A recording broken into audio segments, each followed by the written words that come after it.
En mars 2012, l'OMS annonçait que l'objectif du millénaire pour le développement de réduire de 50% la population n'ayant pas accès à l'eau potable était atteint. Pourquoi ce n'est pas si simple ? C'est pas si simple, d'abord parce que l'objectif eau a été officiellement atteint, mais l'objectif assainissement, lui, ne sera pas atteint, ça c'est sûr. Et ensuite, sur la question de l'objectif eau, il y a une petite confusion sémantique entre le fait d'avoir un accès physique à un point d'eau amélioré et le fait d'avoir un accès à de l'eau potable. Dans beaucoup d'endroits dans le monde, dans beaucoup de grandes villes en Afrique ou en Asie, vous avez l'eau au robinet à la maison, donc vous avez un accès amélioré. Par contre, cette eau n'est pas nécessairement potable. Si vous êtes à Delhi ou à Bangkok, vous ne buvez pas l'eau du robinet. Vous pouvez prendre une douche, mais si vous voulez boire, il faut acheter de l'eau minérale ou de l'eau en bouteille.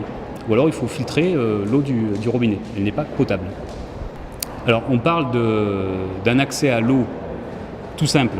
Quand les gens vont chercher de l'eau, ce qu'on appelle de l'eau de surface, c'est-à-dire je vais à la rivière ou dans une mare pour chercher de l'eau, là il y a toutes les chances que cette eau soit polluée, contaminée, donc impropre à la consommation.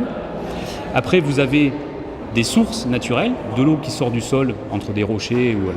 Donc là, si la source est protégée, c'est-à-dire s'il n'y a pas en amont de la source une éventuelle source de contamination, par exemple des gens qui font leurs besoins à l'air libre, des animaux, des pollutions chimiques ou quoi, normalement l'eau devrait être potable.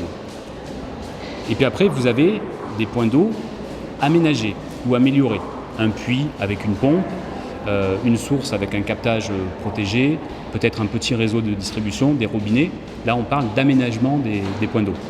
Donc vous avez le point d'eau naturel, le point d'eau protégé, et puis le point d'eau protégé et amélioré avec une distribution.